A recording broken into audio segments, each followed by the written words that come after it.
Welcome to Phonogenics 101, a Riotboy production hosted by Jeremy Gloff. The podcast where people who love music discuss albums track by track. Please hit subscribe, and if you'd like to support this podcast, patreon.com/Jeremy Gloff or Venmo @Jeremy Gloff. And now, on to the music.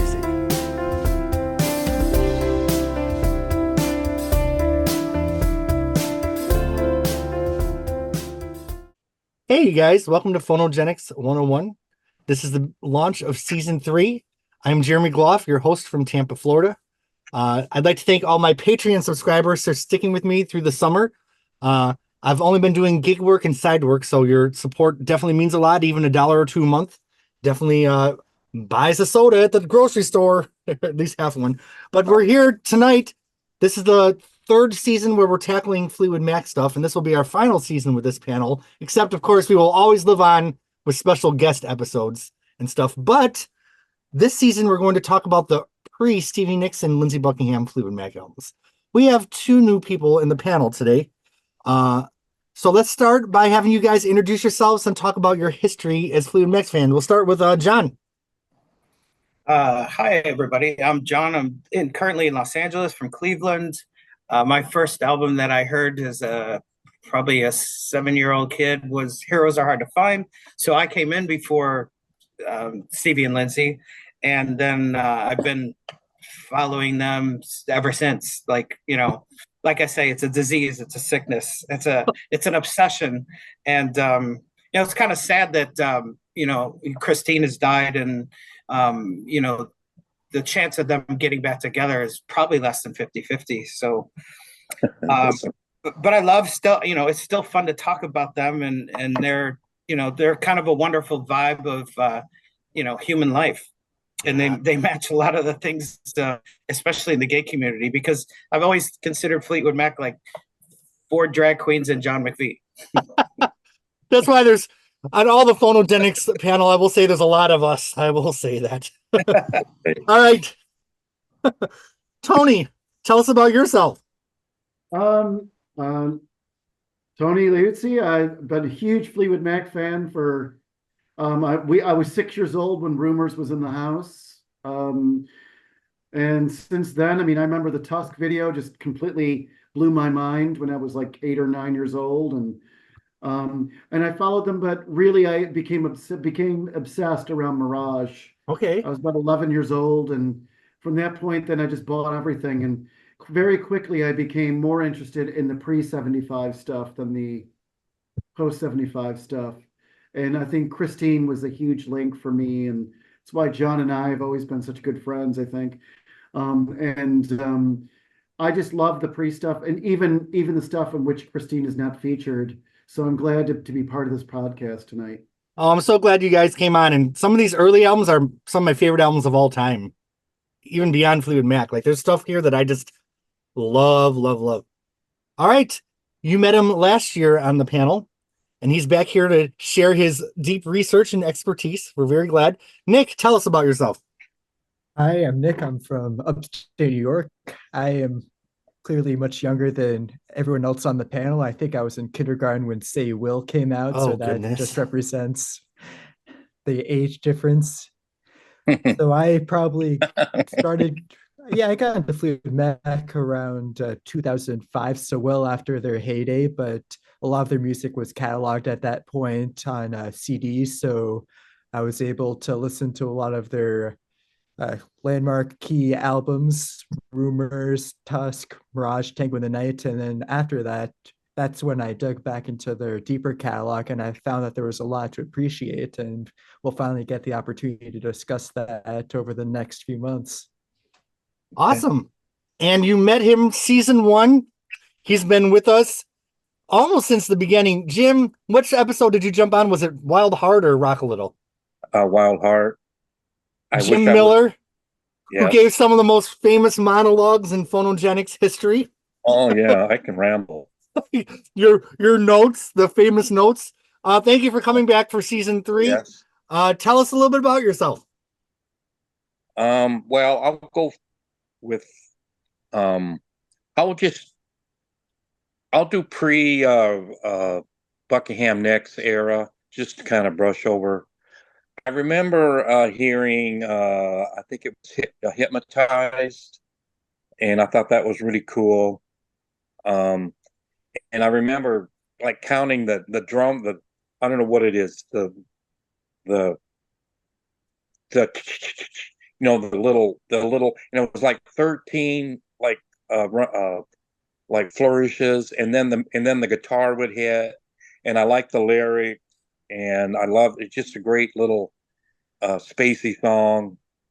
Um, and so I knew that, and there was another song on that album called For Your Love, and I really liked that one too on the Mystery to Me album. I was exposed to Fleetwood Mac some before the era, but then after, I think I got like the MTV era. I knew about Fleetwood Mac from listening to my brothers, like Rumors. They played it in the basement, and well, that was my band, because I like them. It's kind of like the record was playing, and I knew who they were, and then I saw the album cover, and okay, Fleetwood Mac, and so I love Rumors. So, but going back, in that period in the 83, 84, I started buying all the old catalog. And I remember getting, the Boston Tea Party. I think that was like a good 10-track live. And I played that a lot. I really played that a lot. I would just get them here and there. If I'm in the store and I see, and I think Jumping at Shadows was another a cassette I got, and the Boston Tea Party was the other one, and I would get, what was I getting? I think I got what was my first vinyl? I think it might have been what's a third album is what? Then Play On's the third album. Then Play On. Yeah. Oh, I mean, I really love that. I really love that. And as we go, I just kept getting the whole catalog, and it's just a great story musically, and with these people. It's amazing some of these people are still alive after going all through all the tumult in their lives. So that's kind of I don't want to get in the Rumors there, because that's an hour story. Yeah, we already covered that one. That's season. Yeah, I already dealt season with that. 2. So I went to the local record store in my hometown was called Record Giant, and I was 6 or 7 years old. I was a big Fleetwood Mac and Blondie fan, and I bought all the records. But as I was flipping through the records, like most kids go to toy stores, I went to record stores. Is my volume good on my microphone? Because I changed the it sounds equal to everybody. Okay. So I was flipping through the records and I saw an album called Mystery to Me. I'm like, what is this? So I bought it. I went home and I cracked open the gatefold, and there was Christine with some weird looking men that I never saw before. No Stevie and Lindsay. I just had no idea what was going on. I thought that the White Album was the first album. I played the album, and I of course fell in love with Christine's songs, just Crazy Love and Believe Me. And that's when I started becoming aware of the pre-Buckingham Nicks albums and collected them all. I will say, like, especially like Bare Trees and Future Games, like those albums just really caught my imagination at the time, and they still do. Like those are Danny Kerwin, is that how you say his name? That's one of those names that you read but never say out loud. He might be one of my favorite band members. Like I even love a couple of his solo albums. Like I loved his work. So I'm excited to go into these albums. Anything else anyone wants to say before we actually get into the music? Well, interesting enough, this album went to number 4 in the UK because it was their debut with Peter Green. And it was on the charts in the UK for 37 weeks. I looked it up, and it sold 1 million copies. This was a huge hit. Yeah. That's huge. It's completely split. 12 songs, 6 Green, 6 Spencer. Yeah, I love it. I love the album cover too. Reminds me of Sesame Street, Oscar the Grouch. So There's No, nothing have- commercial about it either, Right. No. which is really quite interesting. There's no commercial feature about it whatsoever. So for it to chart that long and that high is pretty remarkable. Yeah. Kicked ass. Jim, you had something? Yes, on the album cover, I was looking at it, I started playing this again to take my notes. And there's in the one of the they call this the dustbin album Oh, yeah. because the trash can's a dustbin and the dog is eating probably some pretty nasty. But there's the one of the cans says B in like the Roman numeral 2, and I thought, well, that must mean it's building 2. I could be right because this might have been in the what do you call it, row houses or rentals in a very it looks it looks like it's seen its better days, probably working class, alleyway. That's an alleyway, and then and that one dustbin has got a big old dent in it, so Yeah. they don't, it's it's it's not a pretty sight, but it kind of relates to the poor areas in Chicago, which is kind of this album's based on. It's relatable to people that see that and say, well, that's kind of I came up from pretty poor backgrounds, more or less, and I can relate to, you live in a very small house and stuff like that. So, I get it why they, and I think where they painted the Fleetwood Mac, there's a legend of where there's something painted. I should have looked this up where it was painted on a wall, on a fence or something, like Eric Clapton is God or something. I don't know if you've ever heard of that story. They called him just, he was the best at that time. And it was kind of looked like that. I think I've seen that photo, and this is kind of, I don't say it's a knockoff, but it's kind of, it's kind of related to that in a way. I don't know if it was intentional. It's just a paintbrush and just writing the Fleetwood Mac, but it's superimposed. It's not, there on the wall. It's just Right. superimposed with a photo. So I think it's cool that this album's called Fleetwood Mac. Then they had another album later on called Fleetwood Mac. So, historically, then people go back and call this album Peter Green's Fleetwood Mac, but really the title was just Fleetwood Mac. And actually, no, the title was billed as Peter Green's oh, it Fleetwood was Mac, featuring Jeremy Spencer. Oh, so the original pressings, that was the title? Yeah, which is in a way what they were doing was featuring every band member in the name. Okay. See, that's why I'm glad you guys are here. Yeah. And it was a way of Peter Green to kind of take attention off of himself. Interesting enough, in the US, it went to 198 out of the 200. Yeah. And it peaked for 1 week at 198 in the US. So there you go.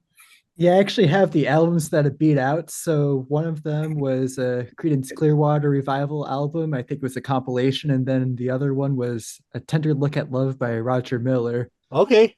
There were 197 other albums that beat it out that week. And for 2 weeks prior, it actually was at 199.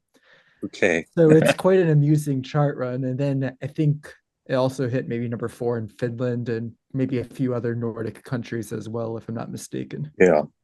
Well, welcome to the podcast. Go ahead. I was just going to say, if you think about the royalties that, after 1 million units, and then, eventually he started to become very upset about, the music industry and making money off of what he considered, art, and, add in some acid and some, drugs. And, they probably were trying to give him these big checks for the millions in sales, and he didn't want them. They can send them right to me. Send them right to Tampa Terrace. Hey, welcome to the podcast. She's been here since the very beginning. Hey. The Belladonna podcast. Alicia, you know what? I used to call you my Sharon Ceylani. I'm now going to call you my John McVie because you've been with me right from the very beginning. Do I need to find a baseball shirt with a baseball hat? So we just finished our introductions right when you came on, so your timing is perfect. Do you want to just tell a little bit about your journey as a Fleetwood Mac fan before we jump into this album here? I don't think there's much for me to talk about, just because you guys have kind of been following. I don't know. I mean, I became a fan in the late 2000s. So but I haven't picked up the blues stuff. I've heard a song here and Right. there because of the greatest hits albums that they've been known to do. But so this album, I didn't know any of the songs. Yeah, So- this is one I didn't listen to a lot, and I really enjoyed it when I listened to it today. I will say that I hate how on Spotify and all digital they put a different version of the album than the original release. They had like alternate takes with like talking and stuff, and I'm a purist. Like I like the original album as it was when it was released. So I had to go into my CD collection and like get out the CD so I could hear the original version without the talking and things that they added in on the, because artists and bands really spend a lot of time making the album exactly as they want it to be when they release it to people. So for me, it's important to go back and listen to it as it was, as it charted at 198 on the US charts and how it sold 1 million copies in the United States. Do you guys have any thoughts on the Spotify redo with the different It's takes in the talking? The Spotify redo is it's really the same release as the Blue Horizon box set, Right. where what's his name there, who I Mike always Vernon. Mike Vernon? Mike Vernon Yeah. basically introduced some of the talking between takes to give you a feel of what the sessions were like. Do you guys like it or not like it? Interestingly enough, when they did the box set, they took the talking out of the second Chicken Shack album, Oh, where what's his name there? Stan Webb. Dan Webb is making all those jokes with those funny voices. They took it out of that. Yeah, So- it was like a radio show, wasn't it? Like, Yeah. Well, yeah. they tried to create it as such. Yeah. all right. So let me get this straight. You're saying that the original album did not have all the take ones and No. twos and stuff? Huh. Okay. And I think the only way to get that now is to buy the original album, right? Or the early pressings of the CD. You have to look for it. Yeah. Yeah. I find. Go ahead. Oh, you go ahead. I have nothing important to say. Oh, I was just gonna make a joke. I was the deluxe version was overseen by Stevie Nicks. Oh, a lot of talking. That's why all the talking's in there. Oh, goodness. All right. Well, any other thoughts on the album cover or anything odd? Everybody's gone through everything like the introduction, and I wrote down, and all the chart things were discussed, except in the United States. It sold 150,000 as of 2015, and that's Okay. all that's left on my notes on the introduction of the album itself. But I also just wrote something I just deciphered myself from the scene, the British blues scene, and I'll just read it off real quick. The British blues scene simmered from the 40s and 50s, but came to mass popularity during the 60s. In the early 60s, band members would migrate from band to band, but solidified in the late 60s with bands such as the Rolling Stones, John Mayall's Blues Breakers, Cream, Fleetwood Mac, Led Zeppelin, and even Black Sabbath. The influence from these groups became worldwide and are very much in vogue today. This is a huge thing in the music industry. People keep pulling from this era. It's a big thing in Southern rock too. Yeah. It just bounced back and forth across the ocean. It's one of the cool human stories of music. How black blues got, a little 45s got taken across the ocean, and white kids loved it, and then started making their own. And that was kind of in that late 60s era. They started making great stuff on their own. Well, the first song on the first Fleetwood Mac album is a Jeremy Spencer written song. As the discography goes on, I feel like I don't want to say some of Jeremy Spencer's songs were a little goofy, but they were sometimes. But I felt on this album he was a little bit more serious than on some of the later albums. And I feel like he really held his own with the songs right alongside Peter Green. This album is this the only Fleetwood Mac album that doesn't feature Christine McVie? Yes. Right, that's true. That's what I read. Yep. Yes. She would join on the second album, not as an official member till the fourth album or fifth. But here we have a quartet: John McVie, Fleetwood, Peter Green, and Jeremy Spencer. It's all dudes in the band. A lot of testosterone and male energy. Oh yeah. And you can definitely hear it on this album. There's a lot of "Hey girl," and yeah. There's a lot of talk about women on in the lyrics, but I find it, as Tony said, they're featuring Jeremy Spencer.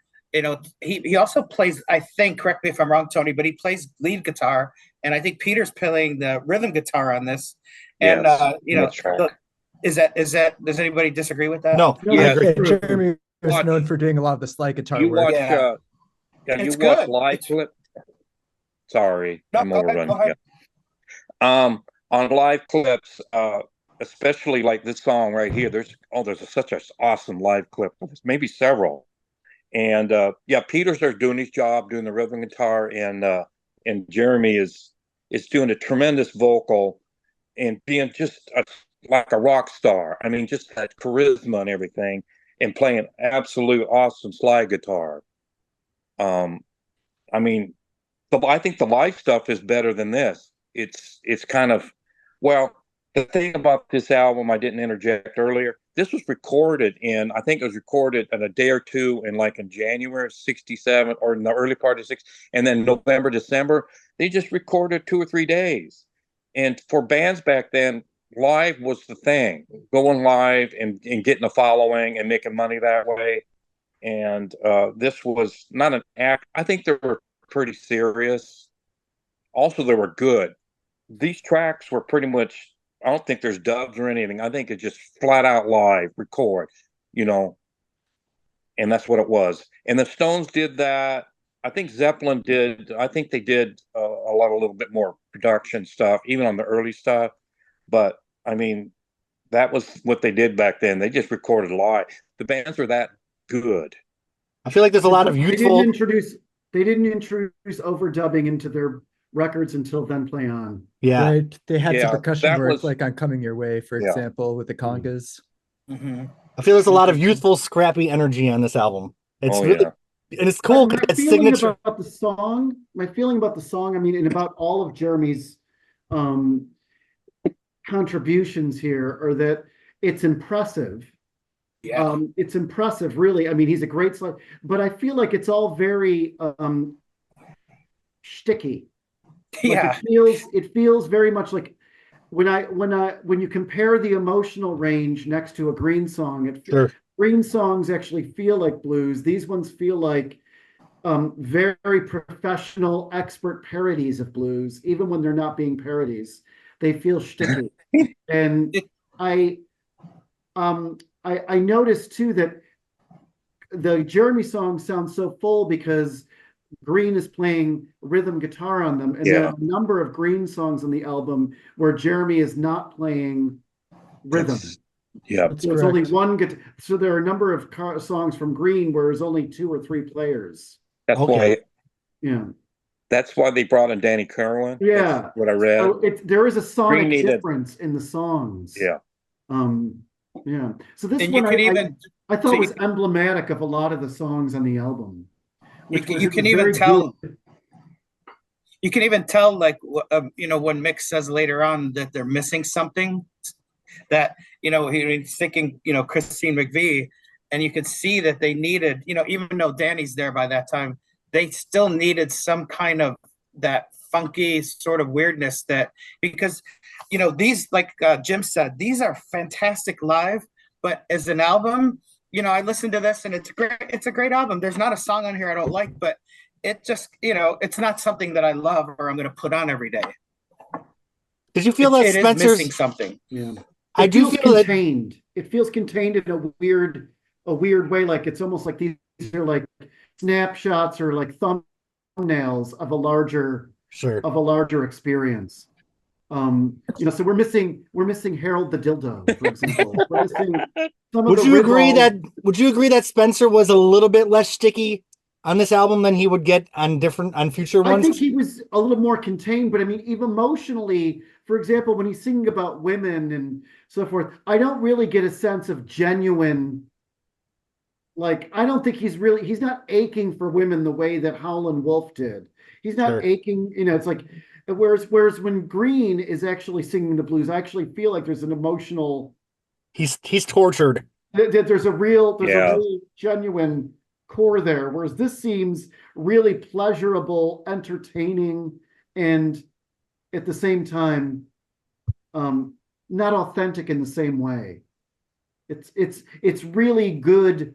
It's a really good copy. Is it a genre exercise? It's a really good copy of older material. Didn't Howlin' Wolf write one of these songs? Yeah, it's coming up. Yeah, Hellhound. Hellhound. Yeah, Okay. well, Well, any Yeah. thoughts on My Heart Beat Like a Hammer? Is the opening Yes. track of I will Fleetwood do Mac? my main notes on it. All right, go ahead, Jim.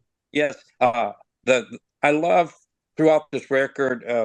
Jeremy has, and this is real, like explanations, like "oh yeah," I mean, he's into it, and I think it's more of a bit of a comedy thing than being inauthentic. He's kind of putting a lot of levity and lightness, but to a serious, a little more. And Green's a good counterbalance to being this here being like in the comedy world where it's straight man and the foil. Can't remember. Uh, and it worked good on this record. It worked good on the next one too. And I say, oh yeah, Jeremy's oh yeah says it all. A very danceable song with a great sense of mischief and joy, and a strong song about a lesson at staying faithful. A very good swinging blues song to start the album. Probably my favorite song on the album. Okay. This one really swings, and it's very, oh man, it's a great starter on the album. Probably nearly my favorite on the record. And among other, there's some very strong tracks here for what it was. This is why it kind of went underground. No singles, sold a lot. People probably just took this with friends and danced to it, and drink a little, and Drink a lot. there's slow grinding dance songs, and then there's these faster, little bopping around songs on it. And there's a lot of live tracks. What I love to watch from this era is the Playboy Club stuff with Fleetwood Mac. That's like a movie. That's just like, how could they even set this up? Pretty girls, dudes, people dressing a little bit weird, and it's just a piece of in time, an amazing thing to just watch if you ever watch those. Okay. So, Alicia, you were new to this album. What did you think of it, hearing the first song on the first Fleetwood Mac album? Well, I feel a little bit, I'm going to be a little bit out because I ended up getting the newer version with all the take ones and take twos and whatnot. They're pretty identical, honestly. The songs are the same, they just have the more talking. So there's not any difference between the songs, I'd say. Sure. It seems like you guys are talking about the whole album. And to me, it's a really good album, but it's not like, I don't feel like any of these songs are real stick out, super memorable. You're going to hum it as you're going down the grocery aisle sort of songs. If that makes any sense. This is like a good record. You put it on and it sets a mood, a vibe for the next 40 minutes, 35, 40 minutes. And it is a good record. It's fairly strong, but it's this first song, I was surprised to hear all the takes, all the talking. So I'm glad to know the original didn't have that, because that was one of my questions. The second thing, for this first song, I wish that there was like another 30 seconds, because it seems to really stop very quick. Like a but Yeah, as far as Jeremy goes, he reminds me more. He seems to this song just seems to be like a fun blues song. There's nothing. Hmm. There's some songs on here that I was kind of wondering, okay, who's the chick that they're talking about? But it's not this song. And then I was very curious because they were talking a lot about, well, I'm not a guy, so, but yeah. All right, so Tony, John, or Nick, do you guys have anything to add about this opening track here? Yeah, so there's a bonus edition, and one of the songs is called "I'm Coming Home to Stay." It's incredibly identical, especially with the guitar riff. You'll oftentimes find that Spencer's songs are sonically very similar, have essentially identical guitar riffs. That's even more the case on the Mr. Wonderful album. But That's why I never listened to that one. in terms of the sonics, I believe they recorded it into the console. The subsequent album, they did amplifiers in an attempt to achieve a more live sound. And during the recording of this album, I think Green and Spencer and Fleetwood, for that matter, they were trying to aim for an even raw sound, but Mike Vernon talked them out of it. They demonstrated some Chess Records albums to demonstrate the sound that they were looking for, but I think Mike Vernon was concerned about the fidelity. He didn't want to have a poor sounding album on his resume, so he wanted to make sure that it captured the live spirit of their performances, but still had a distinct high fidelity that stood the test of time. And for the most part, they were able to achieve that on this album. All right, Tony or John? I just, Tony was talking about the shtick, and I agree with that. It's kind of like almost you have the bar in the hotel with the piano player, and he's singing a song and throwing out little jokes at the same time, and just the lyric, he was rolling with her every day and night, which I thought, ooh, that's a lot. And then she was gone an hour, and it seemed like 1,000 years. That's a pretty good line. It's like that. It's like that. And I thought that was cute. And it's kind of like the sarcasm that Christine kind of had, where it's like, I'm hurting so much that it feels like 1,000 years. But I agree with the sticky, but this album seems to be the most professional I've ever seen Jeremy in. Or sort of, he gets a lot looser later on. All right, any other thoughts on My Heart Beat Like a Hammer? All right, track 2. Merry-Go-Round. Peter Green has entered the picture. The first Peter Green song on a Fleetwood Mac album. Mm-hmm. You definitely can hear that a different vibe than the first track. What do you guys think? Who wants to start this one off? All right, Tony. It's probably my favorite Green besides Loved Another Woman. This is probably my favorite Green song on the album. It is wonderful, and I'm really impressed with not just the solo playing in between. Like, he would often sing and then do a solo, which is a very typical kind of move, but I also love the chording, the kind of comp chords in between the solos. It's some beautiful almost jazz-like chords going on here, which I really found quite well done. This is one that I've gone back to several times upon re-listening to this album this last week. This is one that I will go back and I want to hear that again. Yeah. It's really, I love it. Okay. Yeah. All right, who'd like to go next? All right, Jim, give us the notes. Yeah. John McVie, very noticeable here.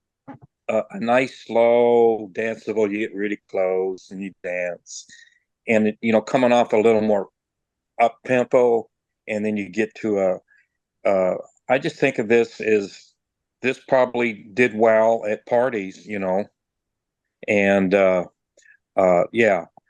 Peter Green's guitar is very authentic blues. It's just a great piece by him. It just showcased. I mean, he did far greater things later on, but this showed just him doing just a very basic song and just being, something special doing it. Yeah. Yeah, I have pretty much the same notes, just the beautiful jazziness of it. And, it is a song that I did put on repeat. And that's really anything that more new that I could add to it. All right, Nick or Alicia, do you have anything to add to this one? You could tell that texturally it's much thinner than the previous track. As with most Peter Green songs, Jeremy Spencer did not contribute really anything, and you'll find that's pretty much the case across all albums. On Kiln House, I think maybe he did contribute a little bit more, but I think it came to a head around the Then Play On era where he only played some piano on Oh Well Part 2, and that wasn't even on the original track listing. But this song is sonically decent. I think that Nick and John's playing are very solid. There's clearly a lot of passion both in Peter Green's vocal delivery. He's a very competent singer. I know that Green's guitar playing is discussed quite a bit, but Green, I think at this point was probably only 21 when he recorded this album.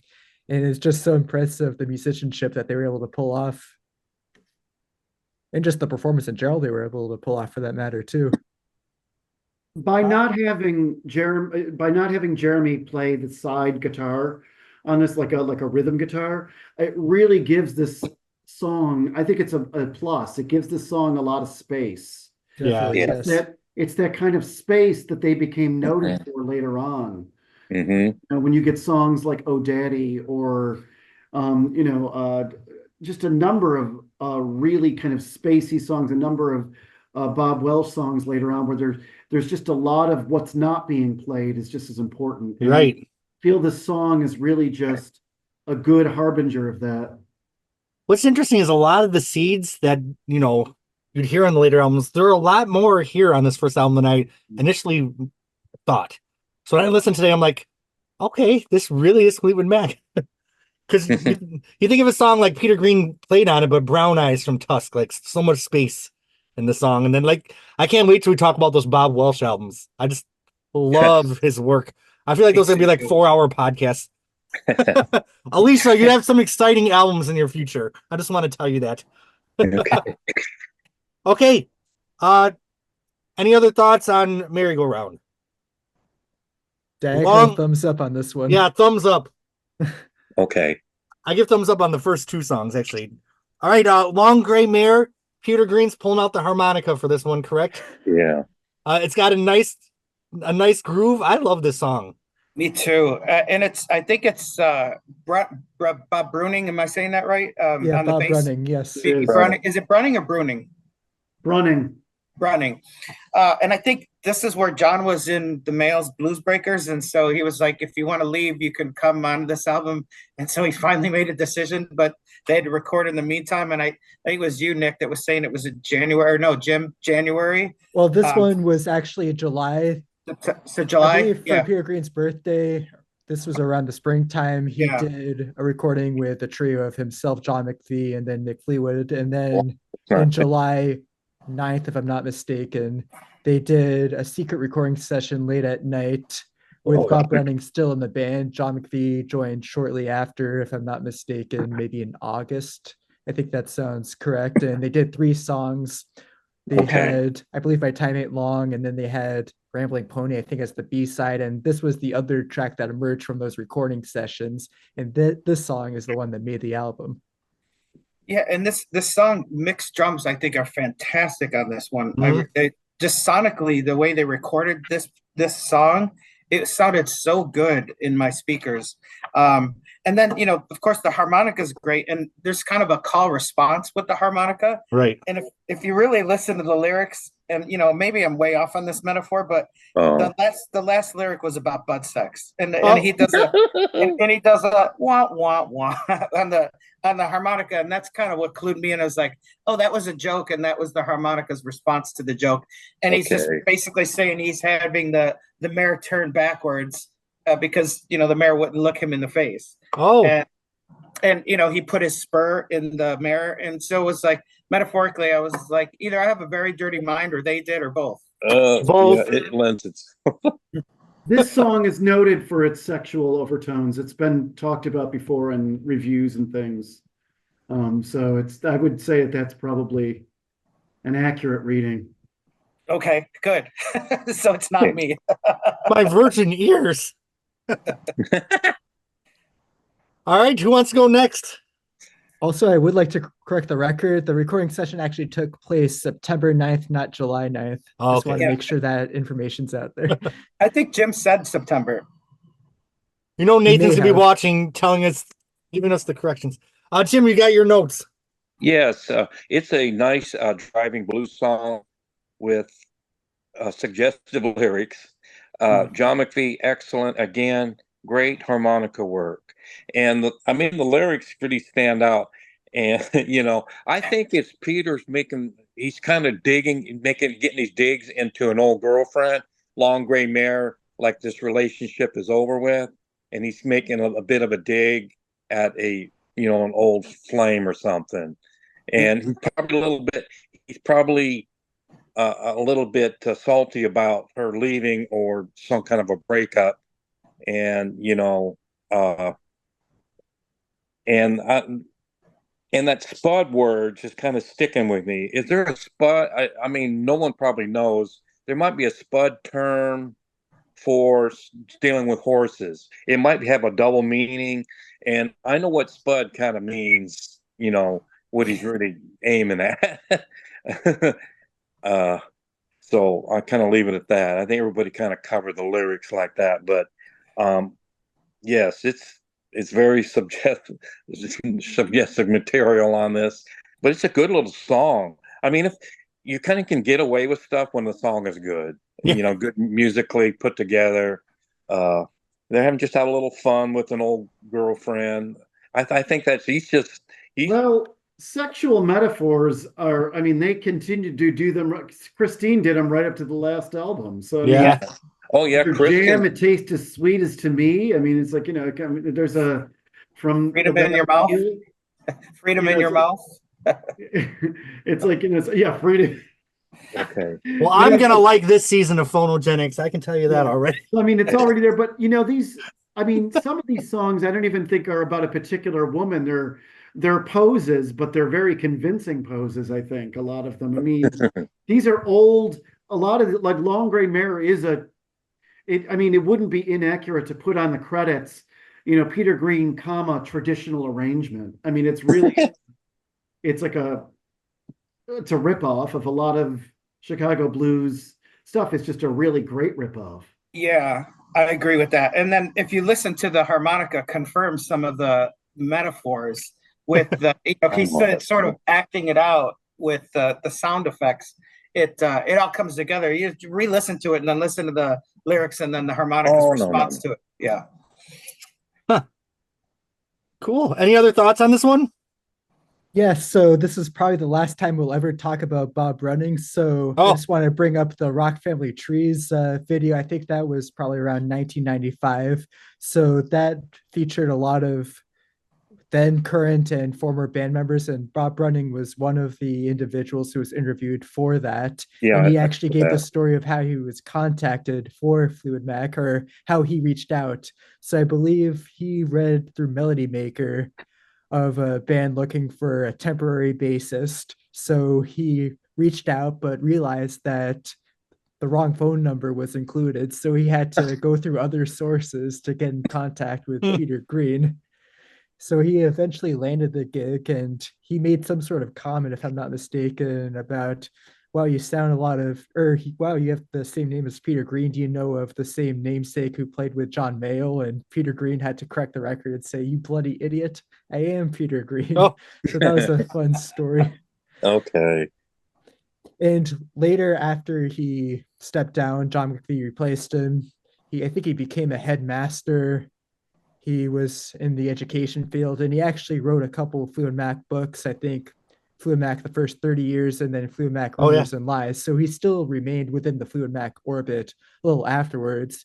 And in 2011, he was unfortunately the first Fleetwood Mac member to die, followed shortly after by the other Bobs, Bob Weston and Bob Welch. Damn. Oh, he was those books are notoriously inaccurate. I hate to dog on Peter Brunning, but there's some really Okay. horribly inaccurate information in a lot of those books. What are some of the worst About offenders that you very remember? noticeably about very easy to like about basic track listing and things oh, like that, or Yeah. or Lindsay writing hypnoptized or something, things like oh. that kind of stuff. Um, I love that Christine McVie song, Rhiannon. yeah. I love when she tries to sing it live. All right. Well, Hellbound. uh, Jeremy Spencer gets in front of the piano. He's a good pianist. Yes. Definitely a different style than Christine would bring when she came. Hellbound on My Trail, a Robert Johnson cover. Tony, I feel like you should start this one because I feel like you have opinions on the Jeremy Spencer, and I want to hear what you got to say. This one I like because of the piano. Okay. And it's not that I dig his piano playing, it's very crude piano playing, but it works tremendously well on this particular piece.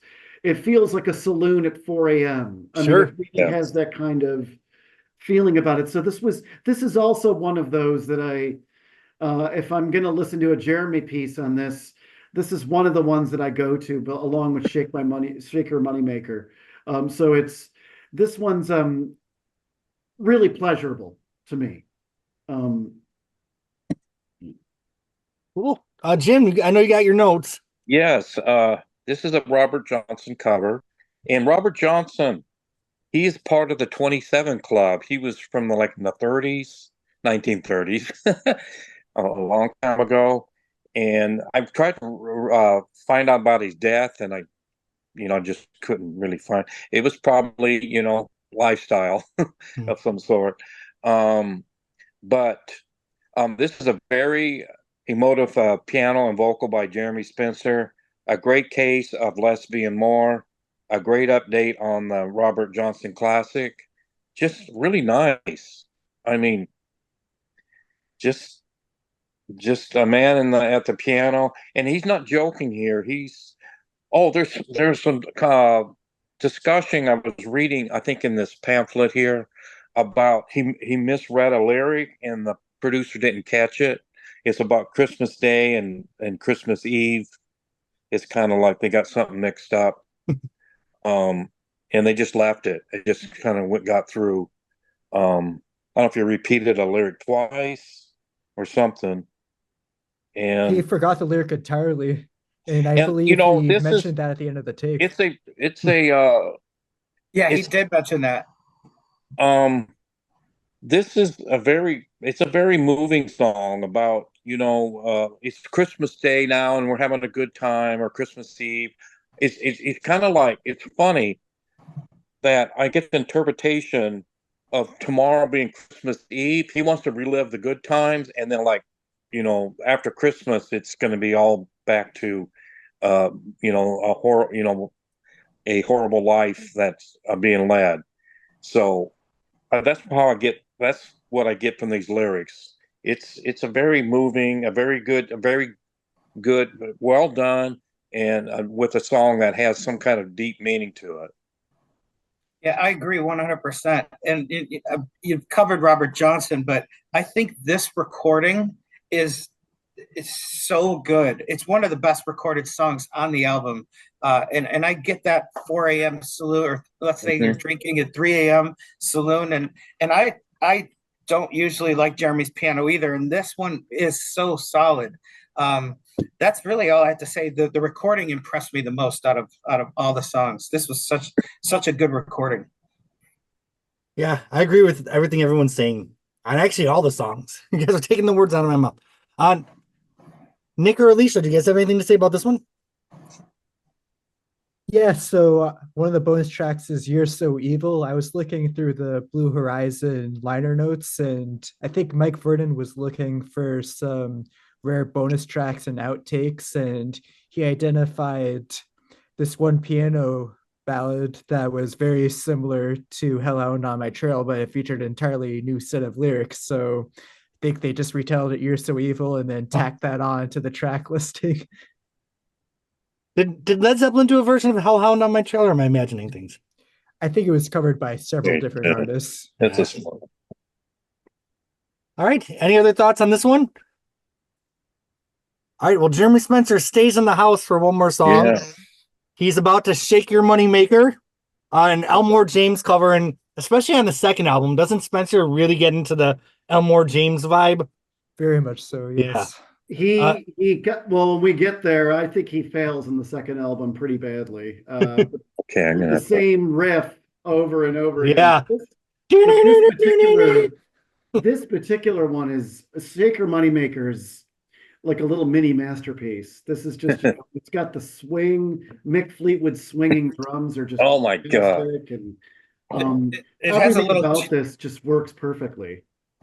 I have in my notes Mick shines, and it gives you that like tutti frutti over, Little Richard sort of vibe. Yeah. Yeah, and it's just very simple. All right, Jim, what do you got? Yes, this is a more muscular and speedier version of the 1961 Elmore James classic. And I looked, and then when it was written, I'm older than this song by a few weeks. Oh, I'm older than Shake Your Money Maker. I'm getting old. And But let's not see. too old to shake it. Shake Yeah, Your well, AARP pamphlet.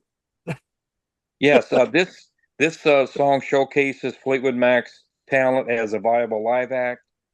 Uh, Without a doubt, Southern rock bands such as the Allman Brothers picked up plenty of licks from this track. And, the Allmans and Skinner and stuff, I think they picked clean a lot of that British blues stuff. It was different. I think just a lot of the style made it to Southern rock, and that went on from there. This is just a lot of bands cover this. And I listened to the Elmore James. I liked his original, but this just kicks it up a few notches. This is a killer live. It's I Mick. think. Yep. I mean, this is just. I mean, it just says that this band can go out there and make people have a good time, and that's a lot of it.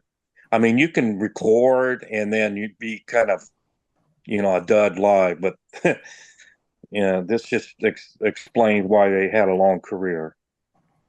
And who knew that the world turning electronic vest would be in our future? Yeah. All right. Further thoughts on Shake Your Money Maker. Who'd like to go next? I'll do it. So Okay. this is one of oh, go ahead, Tony. Oh, what's that? Nope. You're up, Nick. All right, so this is one of the few songs. I mean, I believe I did listen to this album in full for the first time a couple of weeks ago, but I had select offerings that I had heard over the course of the years, this being one of them. And it's one of the strongest songs on the album. A lot of palpable energy.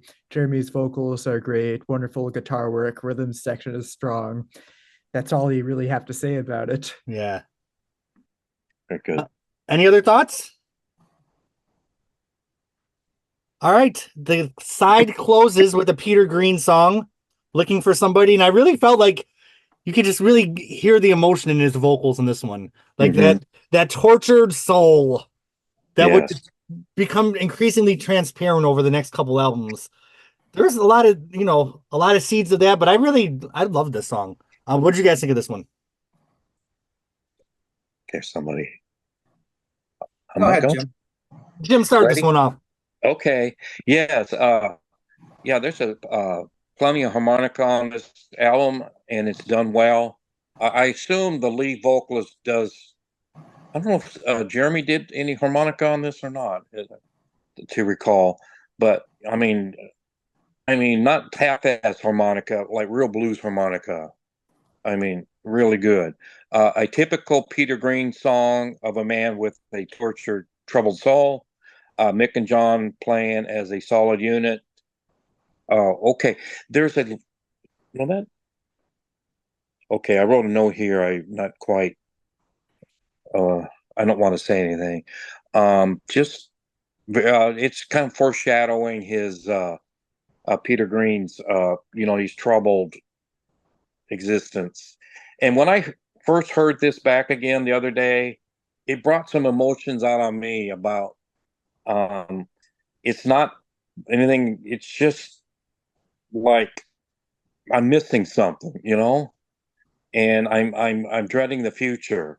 So I mean, it got me the other day, and it was just the tone and the lyrics, and just kind of half listening, and that's what great songs are. They'll just get to you personally, and this is one of them. All right, who wants to Yeah, jump in next? I have almost identical notes. My first note was, how well John and Mick really play the song. And it just for me, it's with Green, it's like, it's life, not so much the sex as much Jeremy, but still Peter does talk about, his romance and the sex life and love and relationship. And then, later on, I think it's with him, it's man versus society more, but he's kind of saying that blues is the only thing that escapes his lack of everything else. Yeah, Sure. and that's his only thing that he does right. It sort of was what I got from that. But other than that, it's kind of nice to hear Virgin John and Mick sort of shine here. It's like, oh wow, yeah, that's Fleetwood Mac. Right. And I thought that throughout the That's album, on the like, next one. there it is. All right, The, further thoughts on this one. Tony, do you want to go? Yeah, Yeah. the notes that Vernon provided for this show that that harmonica is not Spencer. He's not on the track, so it's really just those three. Okay. But I've always loved this song. This is a beautiful song. Very melancholy. It's very much in that kind of subgenre of Green songs. And like John had mentioned, he would later take a much broader view of the source of that melancholy, but here it's delivered on the plane of a romance. But I remember an interview with the last interview that Danny Kerwin ever gave was in the early 90s with Jack Clemens, and he said, blues is a black man's music, and a white man can play it, but he has to be very clever to do so. Okay. I think what makes Green so authentic without that veneer of cleverness is that, here's a Jew living in England at a time when, and on the scene, I mean, he was already positioned as an other. And I really feel that here. I feel that kind of like coming from a place of otherness coming out in this particular song. It's beautiful. It's beautiful. All right. Any further thoughts on this one? Okay. Thumbs up. All right. Yeah, definitely thumbs up on this one. And like I said, I didn't know this album. The first few I don't know really well. So once we get to like from Kiln House on, I'll have a lot more to say. But I'm loving listening to you guys talk about him, and it kind of reflects the feelings I got from the songs I listened to him earlier today. And Alicia, I feel like you're in the same boat as me, kind of just enjoying the conversation, and I'll go back and listen to the album again in the context of what you guys all said about it. So that's why I love these podcasts. All right, we're flipping over the album. A Chester Burnett song, Peter Green, No Place to Go. I thought it was a great way to start off the side. Especially after, how things trailed off on the last side. What do you guys think of this one? Lots of great harmonica work. Yeah. When I was listening to the album, I was thinking, wow, there's far more harmonica on this album than I expected. I was anticipating maybe 2 songs with harmonica because I knew that guitar was Green's primary instrument, but he really, really leans into that. And kind of going back to looking for somebody, how spacious that is, it really lends itself well to that other sonic texture. And for this song in particular, it's almost a lead instrument where, I mean, there's some guitar here and there from what I remember, but it's really leading into that harmonica, the blues harp, and he's a very competent player. So I was taken aback by that. It's a really bouncy, slinky riff, very fun. I like the song a lot, and it's my least favorite Green song in the album, but I like it. Right. So that just shows you how even and really solid this album is. I mean, in any other case, I'd be like, oh, that's really great. I mean, to me, there's just so many other green moments on here that this is the one I listen to the least. But it's still great. Yeah, I put in my notes, it's just a tad boring, even though I do like the song, but it's starting off side two. And the harmonica is starting to now have like sort of the same sound in every song at this point, which kind of caught my ear. But the lyrics, if you listen to the lyrics, it's sort of like a Christine song where like, how many times am I going to let you do this to me? How many times are you going to wreck my life? And I know it's Burnett, Chester Burnett, but it just harkens back to you see the evolution. This is the first album. You see the evolution, and you see where they're getting these sort of concepts of self, putting yourself in a place where you're going to get hurt, and that's exactly what the song is about. No place to go. Well, here I am right now in that position. All right, Jim, what are your notes? Okay. Yeah. Fleetwood Mac pouring themselves quite well into a Howling Wolf song. That's his given name. Chester Burnett is Howling Wolf. Yeah. I mean, it's absolute legend. If you guys ever seen the Chess records, I mean, they were kicking out some good like Muddy Waters and whatnot, and Little Walter, and then when the Wolf came in, and the movie came in an old beat up pickup, and he would never take cash from a white guy. He wouldn't spend it. He's kind of like me, cheap. I get him. And it kind of lends itself in the song, a woman taking his money. So Wolf didn't want to, be parted from his money. He, like in that movie, Muddy Waters would run out of money because he'd buy a house and and have a wife, girlfriend, and he spent his money, and he made a lot of money.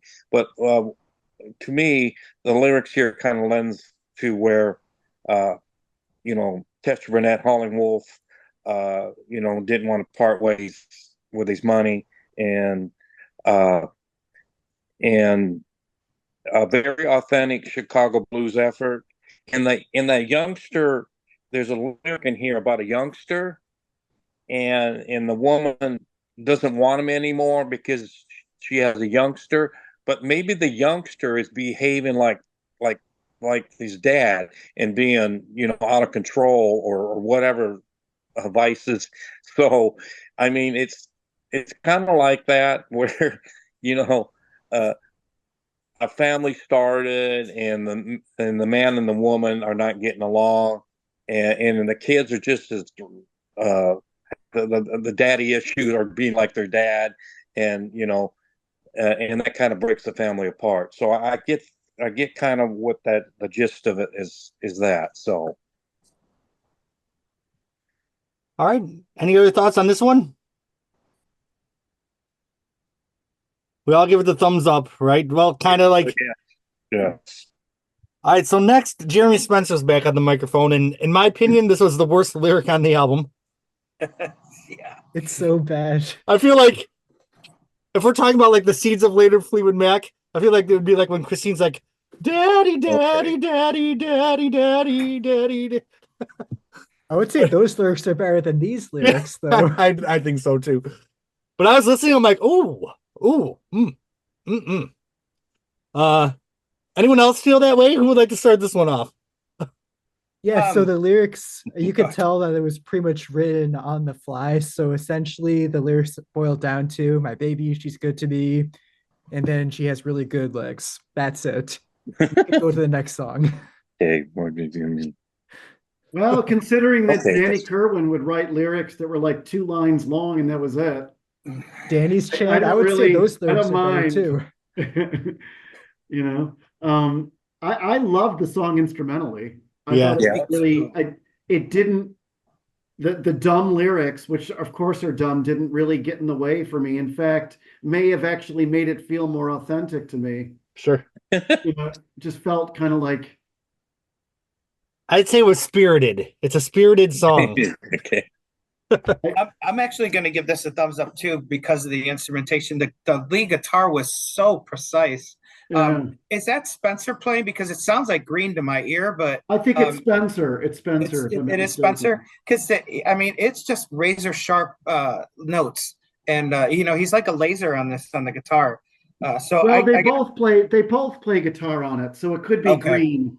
They're both yeah. playing guitar, so Because I got those Clapton like kind of notes where it was just these are so crystal clear. But yeah, the lyrics, honey high, stand back, stand back, stand back, stand back. Oh, okay. what's the matter, baby? What's Yeah. the matter, baby? What's the matter, baby? What's the matter, baby? Oh, Staring at the stairs. I am what I am. oh. I stare at the I'm stairs. a family man. And she walked down the hall. Jim, what are your notes on this one? Yes, Jeremy's Better, Jim. personality. Yes, yeah. Jeremy's personality shines here.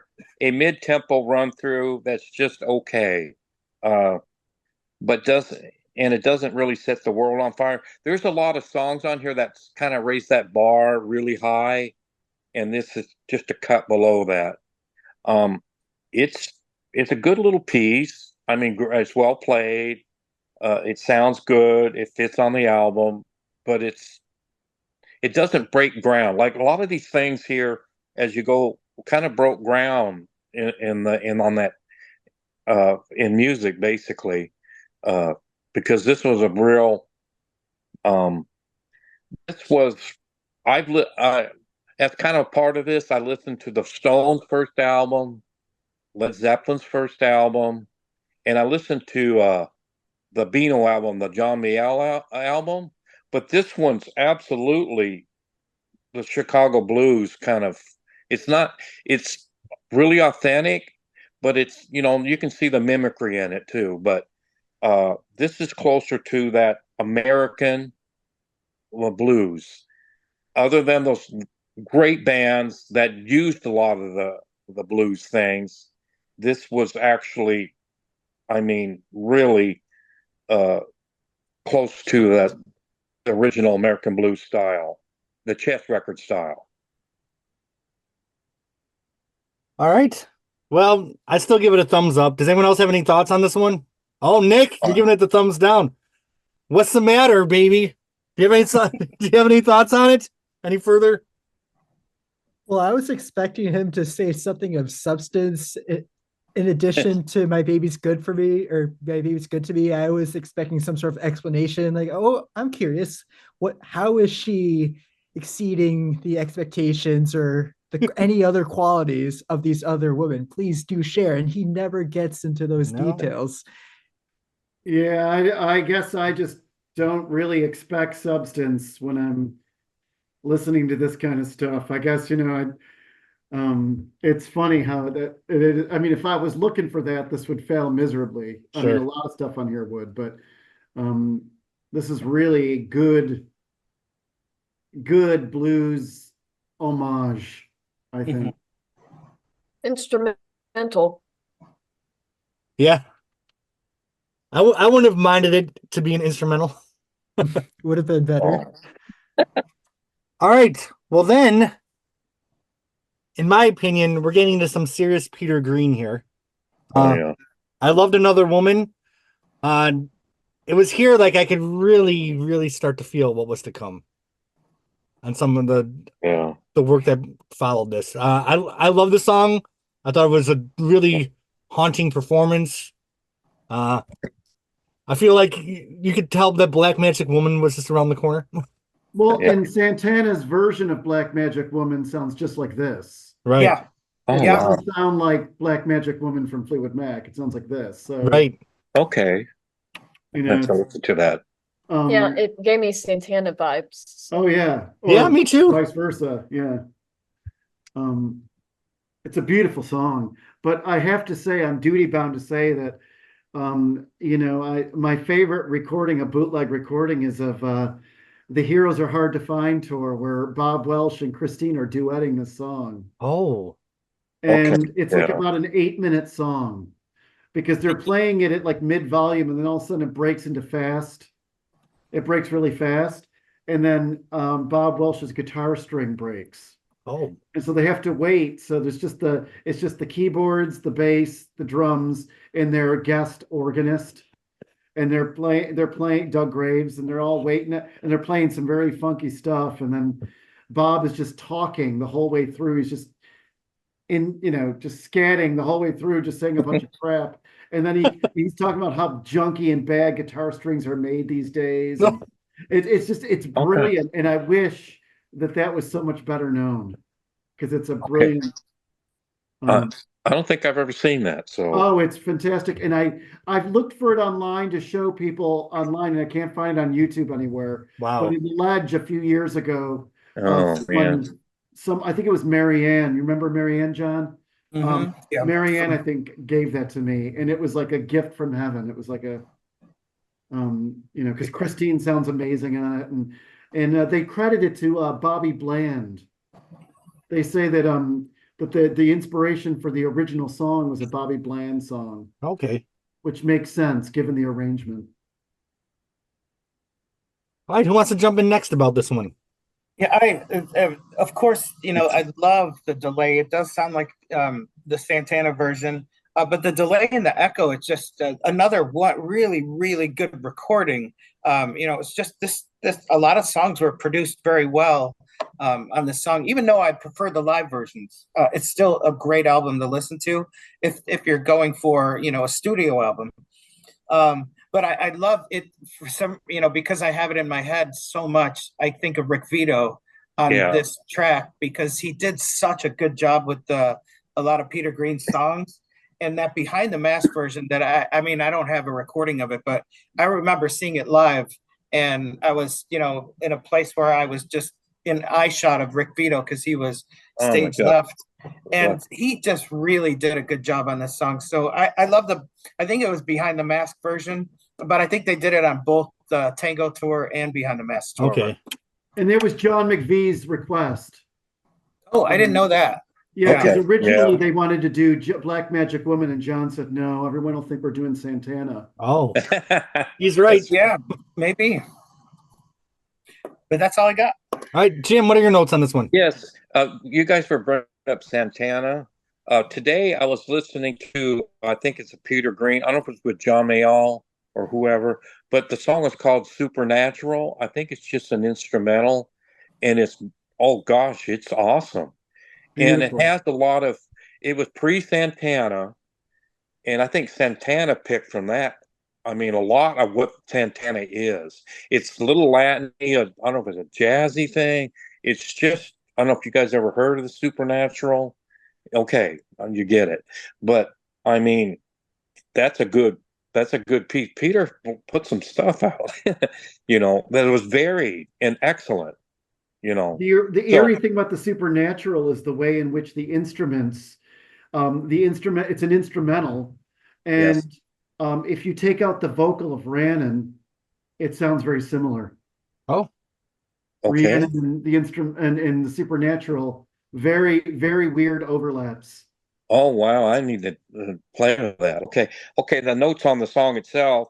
Most people first exposure to this was on the 1987, the Rick Vito version, and which he does well on. And someone saw it live. I'm jealous. Green's version is more haunting and impeccable. This is a taste of Green's greatness moving forward to later efforts, both as a writer and as a musician. I mean, this is a landmark song. I mean, and you like the discussion with Santana kind of picking some of the tones from this and make it their own. So, I mean, just a good song. Great. All right, Nick or Alicia, y'all got anything? You could have had Stevie Nicks singing this on the 2018 tour, yet she did Black Magic Woman instead. That's true. And I gotta give a shout out. I love that Behind the Mask era. I go back to that album a lot. Like, I didn't like it back in the day, but then around the time we did it for the podcast, like, I just fell in love with that damn album, and I still do. Love in the Back of Your Mind in particular. Yeah, oh yeah, Feeling's a good song. I like Affairs of the Heart. It's the one Fleetwood Mac album I hate so much. Really? I hate that album more than anything. I love all their albums. Even more than Time? Rolling Stone Oh, I love disagrees. Time. Is this Spencer again? Okay. I love Time. Except for Dave Mason stuff, I love Time. We listened to it live on the podcast, and I Well, my loved book. it. I love Right. it. I love the album and I love the tour.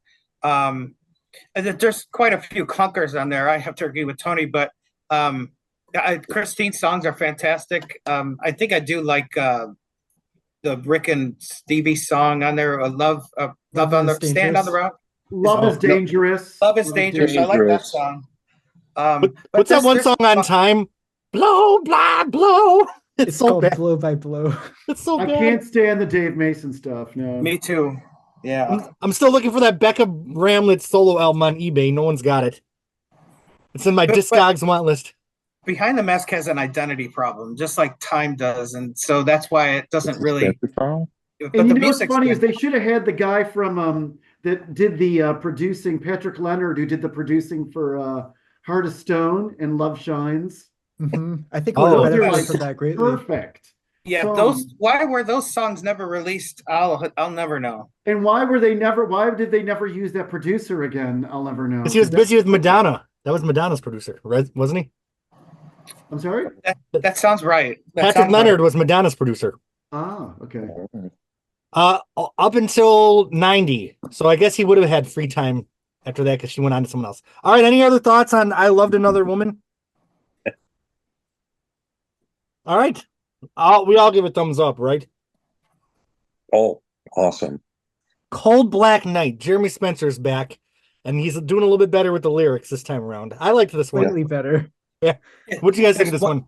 There's more women leaving. That's Yeah. it. There's more women leaving him. Could you blame them? No, I did invite him, so you could have been here to defend yourself, Jeremy. I'm teasing. I actually love Jeremy Spencer in Kiln House. I love the Jeremy Spencer of Kiln House era. So Blood on the Floor. Yeah, that's a fun I even one. love Blood on the Floor. I even love Blood on the Floor. Station I love Bell's that a good album. one. Oh It's a my good My, God. it's my favorite So Fleetwood what- Mac what album did it do besides it? the White Album. Oh. Kiln House. Yeah. All right. Well, Jim, do you have Cold some Black Night I notes? liked a lot, actually. Okay. Cold Black Night. Ready for me? Yeah, go ahead. Yeah, a nice little blues grind. I like the guitar work on this.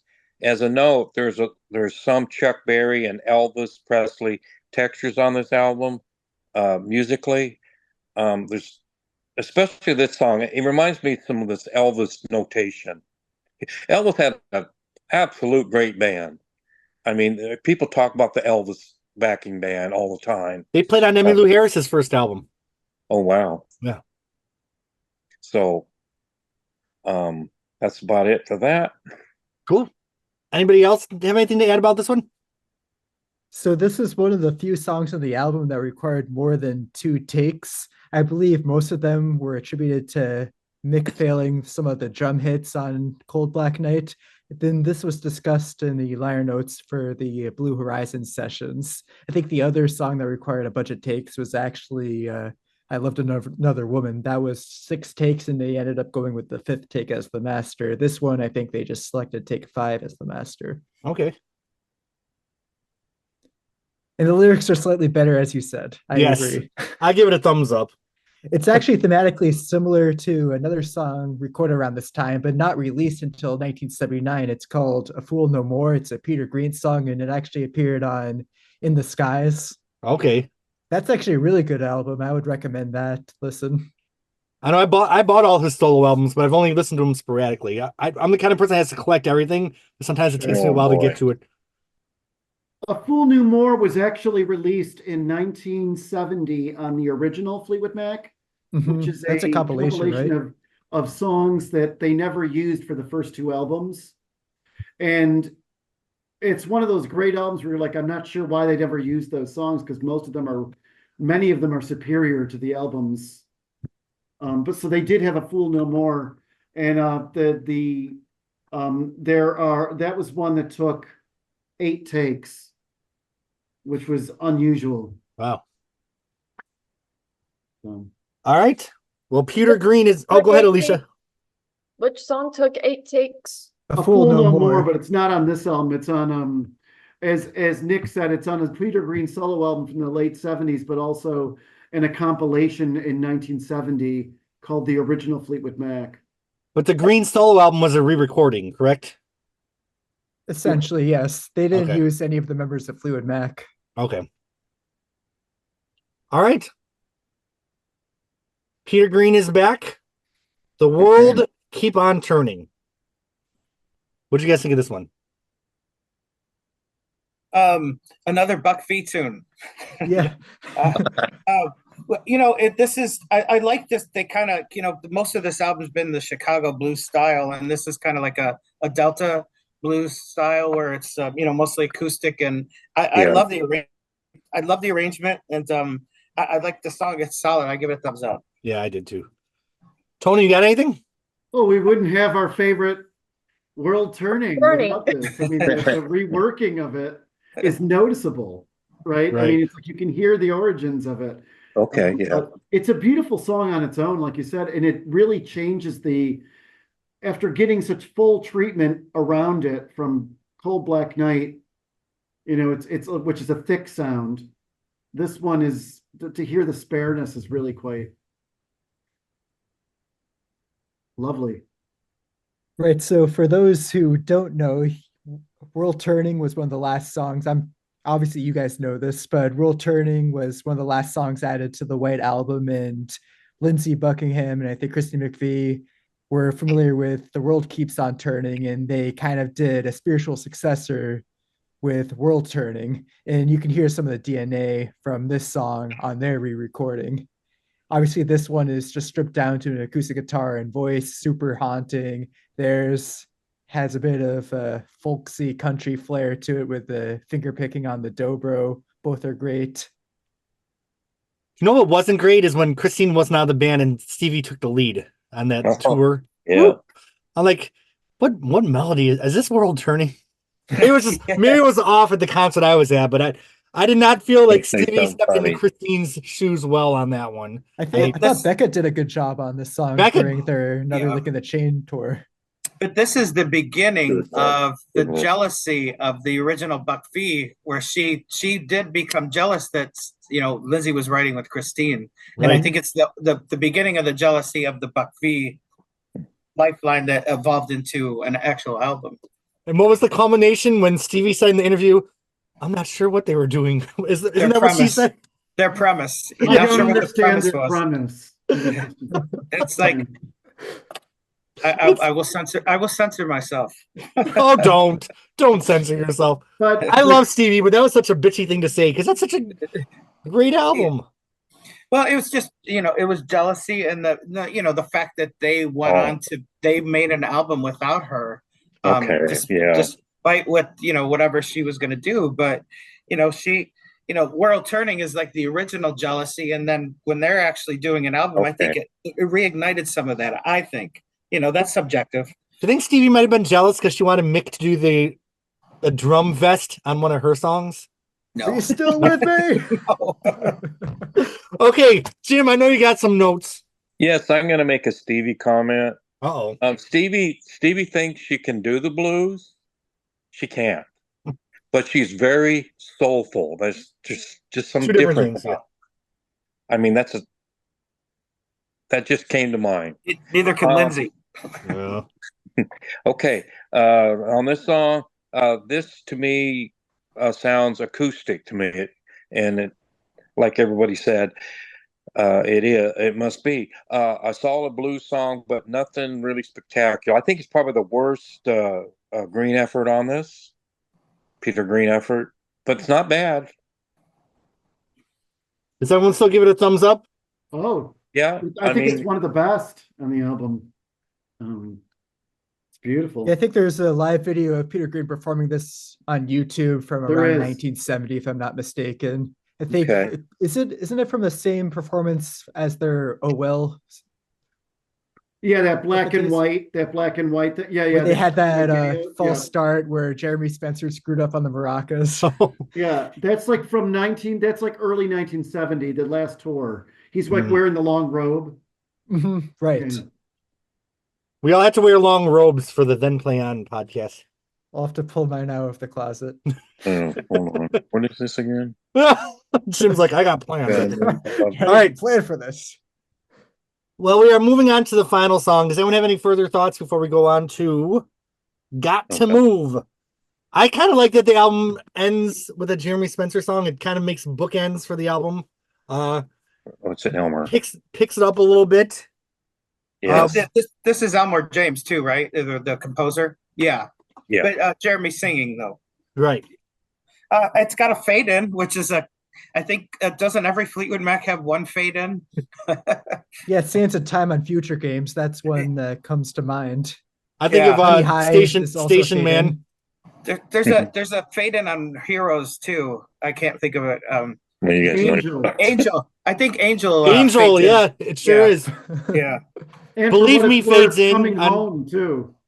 Oh yeah, coming has home. a kind of Sort of, yeah. yeah. Because With that's the is wind that mixed effects. voice in Coming Home? I think No. so. In a Q&A, didn't Bob Welch confirm that it was Mick Fleetwood? It is Mick. Okay. Let's not forget Believe Me. Isn't that a fade in on Mystery to Me?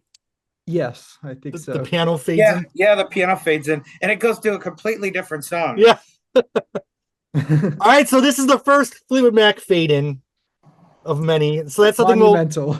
that'll be a theme on this season of the podcast.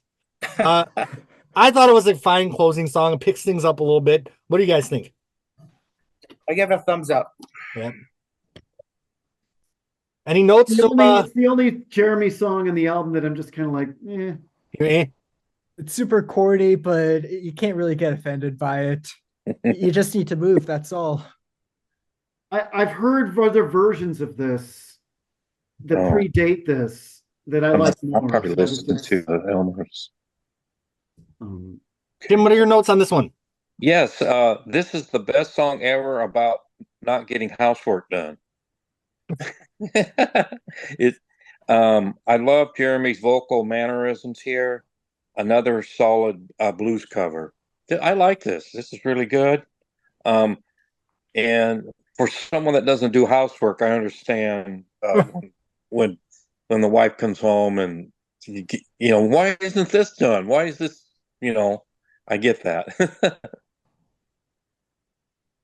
Well, it seems like we have tackled the first Fleetwood Mac album. Does anyone have any thoughts? I really enjoyed you guys joining the panel. I enjoyed seeing my old friends. I think we're gonna have a lot of fun with this season. Definitely. Yes. I guess we're gonna have to ask about. Oh, go ahead. The only thing I have to ask about is going back to Coming Home from Heroes.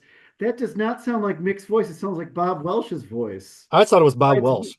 Okay, that's another. Because there's no accent. There's no like British accent at all. So I'm just trying to think of.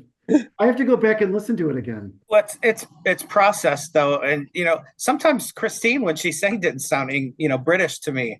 But I don't know. I always thought it was Mick, but I have no reference to say whether it was Bob or but Nick said that it was Mick, so that's why I have to. From what I remember, yes. And yeah. Nick So I mean, also it surprises me because there's no accent. Go ahead. And it sounds a lot like Bob Welch. It just It does sound like Bob Welch to me. Maybe Welch was mistaken. Obviously, I think he did the Q&A in 1999. That album was recorded 26 years prior, 24 years prior. So people's memories could be incorrect. But I do know that Mick did do the spoken word intro to In the Back of My Mind. That I can confirm. Oh, yeah. Well, that's. What about it does sound like that too. Go ahead. What was Mick's masterpiece of spoken word? These strange times. These strange times. And lizard people. Don't forget that song. Re-recorded. Lizard people. Did he have an accent when he did those? That's going to be where we find out. Old taken feet. Okay, Peter Green's Fleetwood Mac, scale of 1 to 10 on the Phonogenics scale. Oh, damn it! I don't know if I can rank this one. Does anyone dare go first? Alicia, I feel like you're more of an observer, just like I was, so I'm gonna put you on the spot. A visitor. I give it 4 stars out of 5. Or did you want to scale 1 to 10? 1 to 10. 1 to 10 is the Phonogenics scale. I'm going to give it a 9. A 9? Okay. I'd give it an 8. You'll give it an 8? Which is a good good recording. I just knowing where they would go later, it just feels like they're about to break out more. Mhm.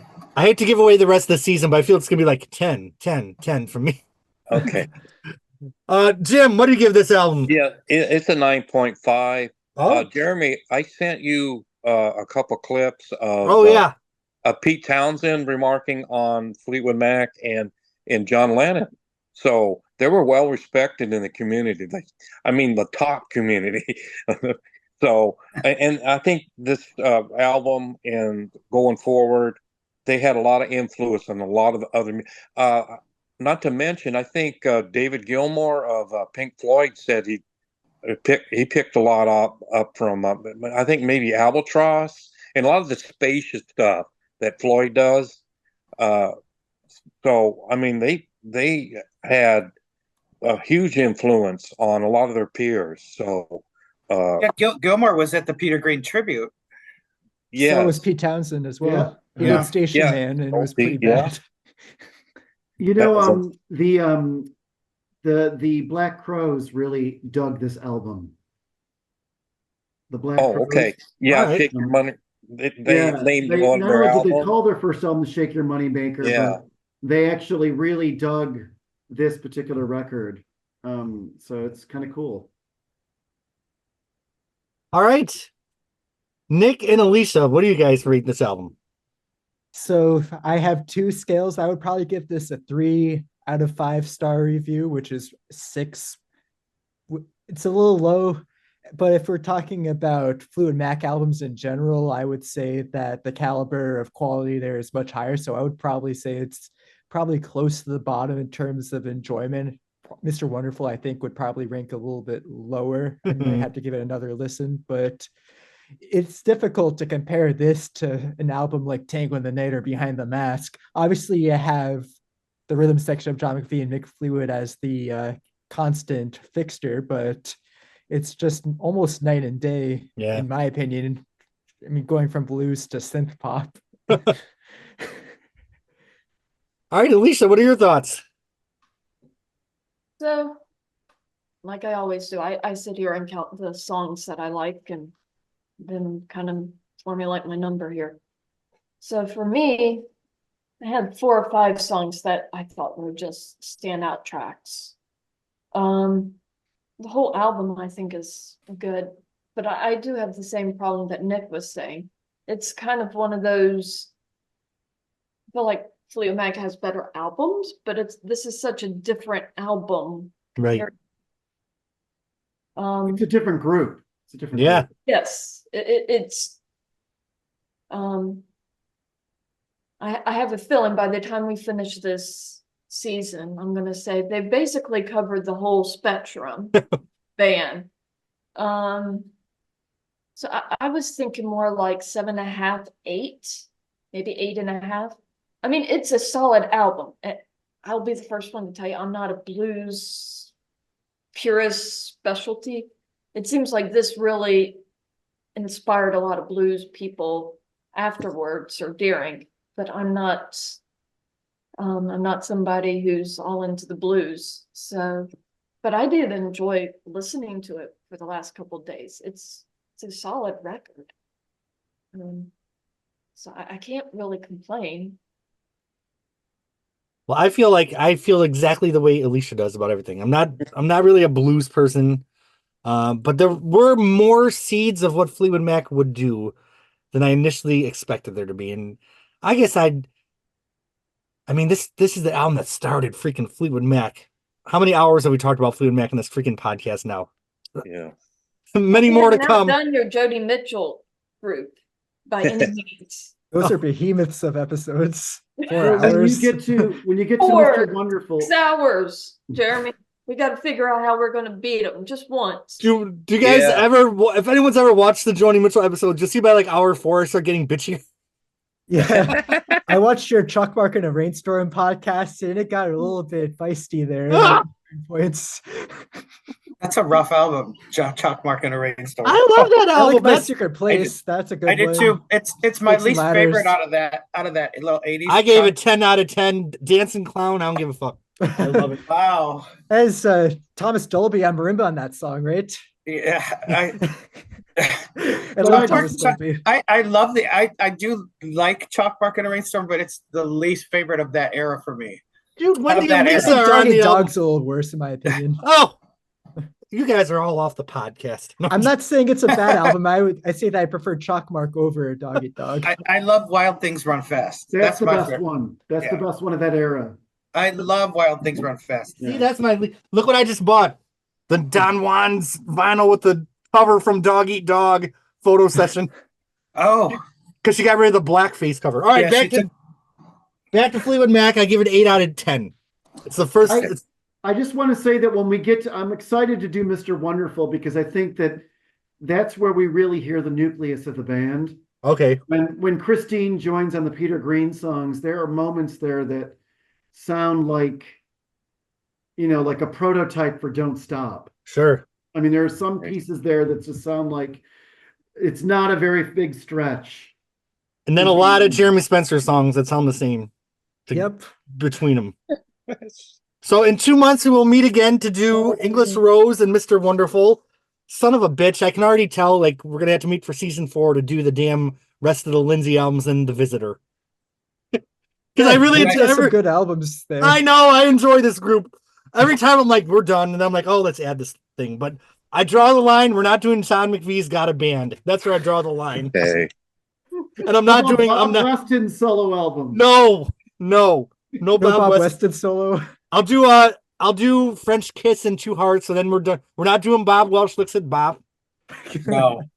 But I might do the 3 Danny Kerwin albums because I love all 3 of them. All right. Well, thank you all for your time. Any closing remarks before we sign off for the night? I loved meeting my new friends, and I love seeing my old friends. I've honestly been like really down lately, so this got me back in the groove. I'm gonna go eat some chicken wings. I'm really glad you invited us. Yeah, this is gonna be great. Yeah, make sure you post it in the pre-1975 section for us. Yeah, who usually posts it? Jim, you're the poster, right? I get shy about posting my own shit. Yeah, I'll see it on YouTube. What's your handle? What's your handle?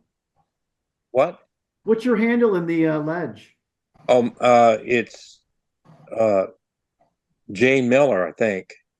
Oh, okay, yeah, I know that one. Yeah. So you're not a very. Then I'm big walking poster. thin line.